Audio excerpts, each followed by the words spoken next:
Hi, Dr. George Springer here. We're going to take a look at what seems to be a very simple type of condition called cough. We have a lot of people coming in with some kind of long-standing, hacky kind of cough. And it may seem a simple thing to talk about. It wasn't so simple to one lady who was actually from Maine. Her daughter was a patient of mine. And her husband said, I've been listening to you hack and cough and clear your throat for some 30 years. And when she came to me, she thought that she actually had a lung issue. And this had been going on so long, in fact, the husband just, really threatened to divorce her if she didn't get her cough under control. So obviously with that motivation, she came to see me. And it turned out she didn't really have an issue with lungs at all, because when she would cough, she would immediately think, and a lot of times her doctors thought it was coming from her lungs, but in my evaluation, we were able to determine there's no inflammation in the lungs, that all of the problems was actually coming from a kind of a hidden sinus issue, because she didn't have a lot of drainage. She didn't really have a lot that would let her know that she had a tremendous amount coming down the back of her throat, but exactly that's what it was. And often this is the case. As we see these individuals coming through, they actually have kind of a postnasal drip that is unrecognized by them or other physicians, and there being all kinds of other things being ascribed to it, all the way from having some kind of hidden GERD issue to having some kind of pulmonary issue when indeed it's sinuses. What fueled her case was actually mold and yeast overgrowth. Started originally in her gut, and so subsequently she's going to be reacting to mold in the environment, which is mold in the environment is everywhere. And so she was actually having an allergic type reaction to mold that had its origin in the digestive system. It was also compounded by the fact that she had multiple food allergies and associated with leaky gut. And in terms of working with her digestive system to clear both the mold and the overall sinus issues that are enhanced because of food allergies, we're able to actually get her cough under control in a relatively short period of time. Considering she'd had it for 20 years, for us to be able to knock this out in 3 or 4 months, and she's still married, everybody's happy. Thanks for listening. Hi, Dr. George Springer here at LifeWorks. I'm going to talk to you a little bit today about GERD, gastroesophageal reflux disease. Back in the old days, we just called it heartburn. By any other name, it's actually just called aggravation for people who have it. There's tons, billions of dollars are spent on antacids and things to control what people refer to sometimes as indigestion. The imbalance that sometimes exists as far as the digestive system is concerned is very miserable, because there's a burning sensation, particularly brought on after eating many times, and the individual is really going around trying to figure out ways to get some comfort from that. Let's cut this one. I don't like the way it's going. Okay. Let's cut that.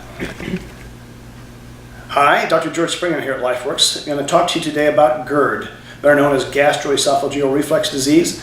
Back in the old day, we just plain call it heartburn or indigestion.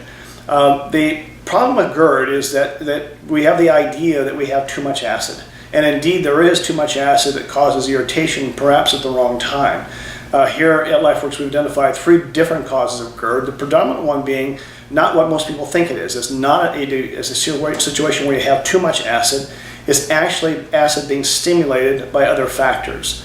When we deal with GERD, we're actually dealing with a situation that occurs downstream in the small intestine. Leaky gut is a condition where many people who come to my office find themselves having this condition. And the leaky gut portion gives rise to issues as far as food allergies. The food allergies actually stimulate histamines. The histamine is a chemical that's produced in every cell of your body, and these histamines make their way to the stomach and cause the parietal cells to make more hydrochloric acid. And in the process of making more hydrochloric acid, people experience the symptom of GERD. So trying to simply deal with the acid is really dealing with the symptom rather than dealing with the cause. In all these cases, when we take individuals and we deal with what's going on downstream, so to speak, in their digestive system by correcting their leaky gut, we're able to get a real handle on the issue of GERD for them. It is a good idea, of course, to get handled, because recurrent gastritis, recurrent irritation of the stomach and or the esophagus, we can give rise to more serious issues in terms of development of cancer and other kinds of conditions in the esophagus and stomach. So simply taking over-the-counter things to help ameliorate the acid is not necessarily a good idea on a long-term basis, but trying to get to the cause is the more important. And getting to the cause, in cases of LifeWorks, getting to the things that occur in the other part of the gut as well. All right, thanks for listening.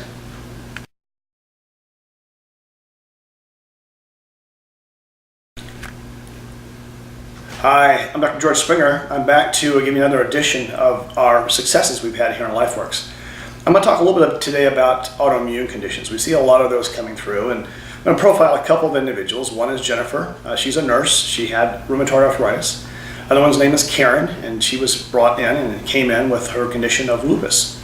And both gals at a very young age, they were actually in their early 30s, had this condition, and they had been seeking out help through the rheumatologist.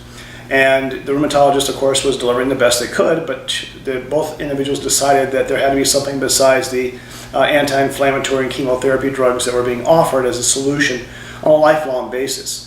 In the case of both girls, they had children, and they were concerned about being debilitated from this condition as time went along. And the commonality here is that in both cases, the autoimmune condition was fueled to a large degree by digestive disturbances.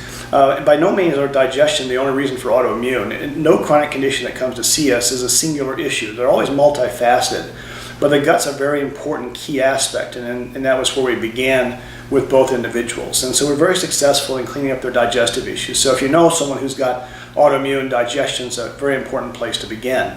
And then we also need to clean up other metabolic issues, and not the least of which is what turn on the immune system beyond the gut. There's sometimes other things like viruses and various types of chemicals and those kind of things that also need to be addressed. And then we also offer a very specialized program here that we call, it's actually autohemotherapy, where we actually able to downregulate the autoimmune response of the body. And so these are the kinds of conditions. In both cases, individuals went on to do well. Today, Jennifer actually has zero pain from RA. She has no tissue destruction. She's on no medication whatsoever. I actually had her pay it forward. I asked her to talk to Karen. And now her and Karen are best of friends. Turns out they have daughters playing in the same softball league. And so it's kind of funny how sometimes it's a small world. In Karen's case, her lupus is in total regression. In fact, there's no sign of lupus whatsoever in terms of her situation. So again, approaching the whole body, going from a total body standpoint and correcting the systems and problems that exist will allow us to be able to achieve those kind of results here at LifeWorks. So if you have someone who has an autoimmune, we'd love to help and take a look and see if we can help them.